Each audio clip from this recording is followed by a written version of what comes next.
Čau lidi, tady Klešář a vítám vás u nového videa CSR Classic.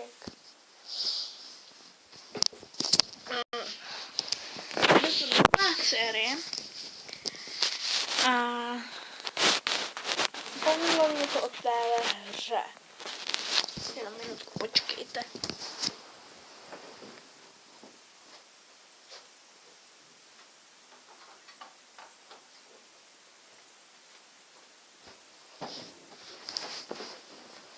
Tak jsem zpátky.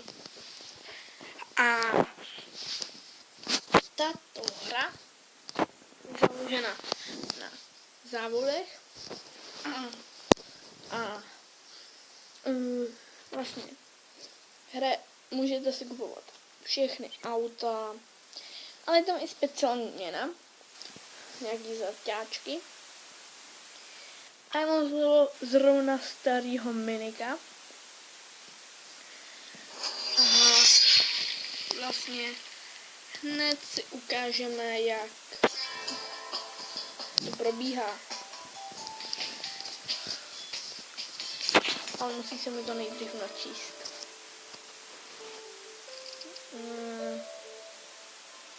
Continue.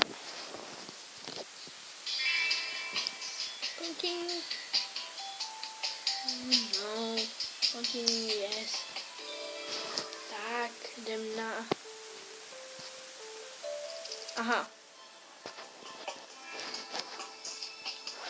Hey you. OK. Tak zase. Úplně tak ne. Dobře.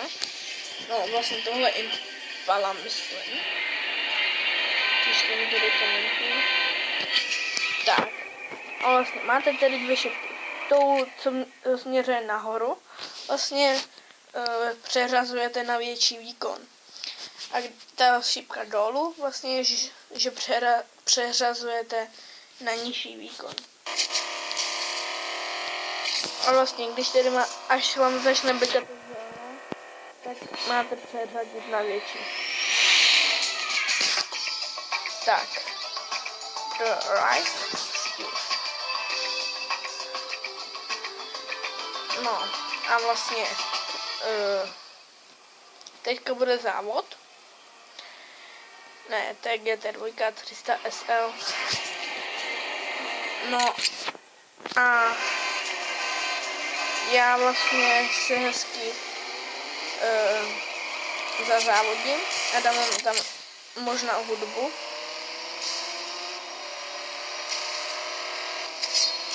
No. A zase jsem zvítězil. Jinak, viděli jste nahoře takový dva proužky a já jsem ten dole. A vlastně za to se vždycky dostává peníze nebo něco takového. A vlastně, když se podíváme na renovaci toho auta. Kola si taky můžete renovovat. Tak. A vidíte, že je to úplně krásné auto. Budu i tam dávat, možná si stáhnu i hru CSR Racing. Vlastně. No tady jsou dva výběry. Unload a load. A vlastně load je to lepší, ale kupuje se za ty zlaťáčky nahoře. Jak vidíte, úplně nahoře, vpravo v rohu, těch 25 000, tak pod tím, tak ty zlaťáčky. No a 10 zlaťáčků se vždycky přidá za další level. A tady vlastně teďka máme vybrat auto, které budeme chtít do 25 000. Teďka máme unload, takže špatné auto. A load, krásné auto. Ale my můžeme unload. Tak.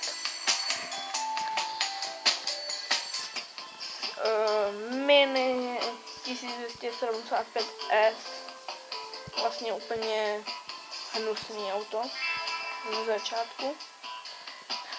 Komu se to líbí, mně je to jedno.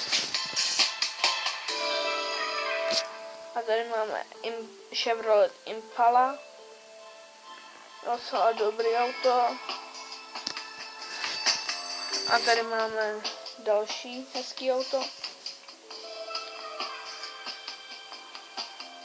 No. No, to je vlastně ta Impala. A potom tady máme Giulia Sprint GT. Tak se nejdřív podíváme na to. To stojí moc.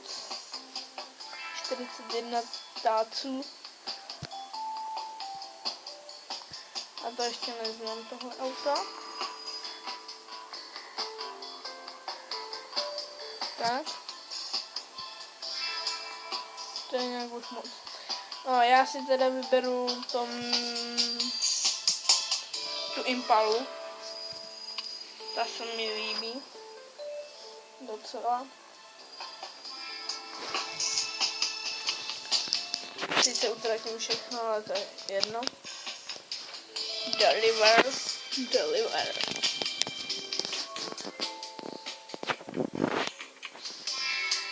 A vlastně teď s ním budeme bavit. Vlastně tady máte i detaily. Můžete si je tady měnit. A já si dám tenhle černý pruh. A jdeme zpátky. A jdeme závodit. Máme tady City Map, nebo Regulation. A můžete si tady vybírat. Potom vlastně je to rozdělené na týry. Máme první týr, druhý týr, třetí týr, čtvrtý týr a pátý týr. A my jsme zatím ten první, nejhorší. Ale docela se tady dá taky vydělat. A myslím, že to bude docela sranda, koho zajímají docela auta a závody. A my jdeme proti nějakému divnému autu. Tak. Ostartovali jsme. Tak. A řadíme. Po tomhle videu hned bude další video z této hry. Neuvítanou.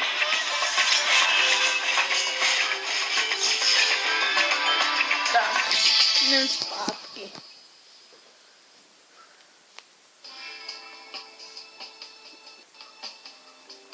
Craft Races. A vlastně tady může... A tady vlastně vlevo. Nahoře. Nějak tak. Úplně v tom horním řádku. Tak máme vlastně počet omezených vlastně jízd. A ono se to doplňuje po nějakých asi 15 minutách. A vlastně můžete si tedy vlastně vzít jedno políčko za video. Ale můžete si tedy kupovat víc těch políček. A tohle je boss. A v každém týru je další boss.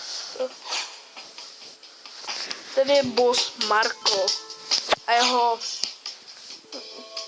poddaní asi, by se to dalo říct.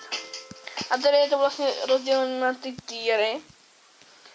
A tady máme čtvrtý týr, ženský.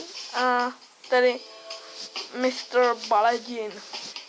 Ale my jsme u toho prvního zase. A první jako je Sam Slick. Nevím, jak to jako vyslovuju, ale asi hodně podivně. A ono než se nám to načte. Takže jdeme na to.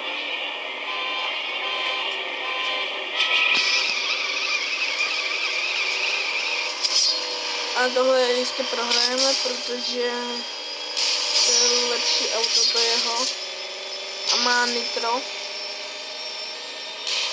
Ale je jenom vážně o kousek. Já když si vylepším motor, tak skoro budu stejně rychle jako on a budeme potřebovat nitro. No. A teď si upgradujeme auto. A my ho nemůžeme upravit. Počkat. Pneumatiky můžeme. Nitro. Ale už můžeme nitro i. Vejfuk. Karburátor. Motor. Řadič. Ale já si koupím to nitro. Protože to je docela zásadní. A my jdeme na jeden ještě závod. A potom bych to už dneska skončil. A máme vlastně tady žebříček.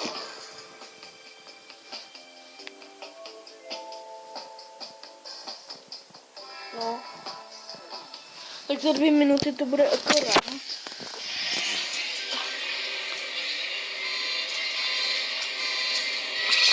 Tak.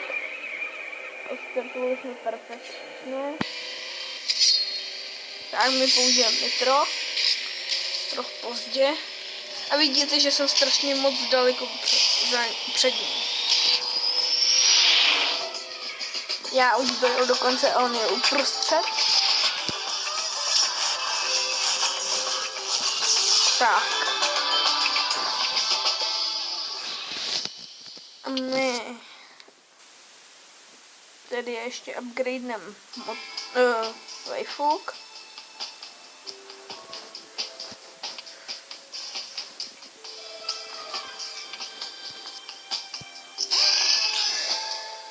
A já bych to tímto skončil dneska. A čus.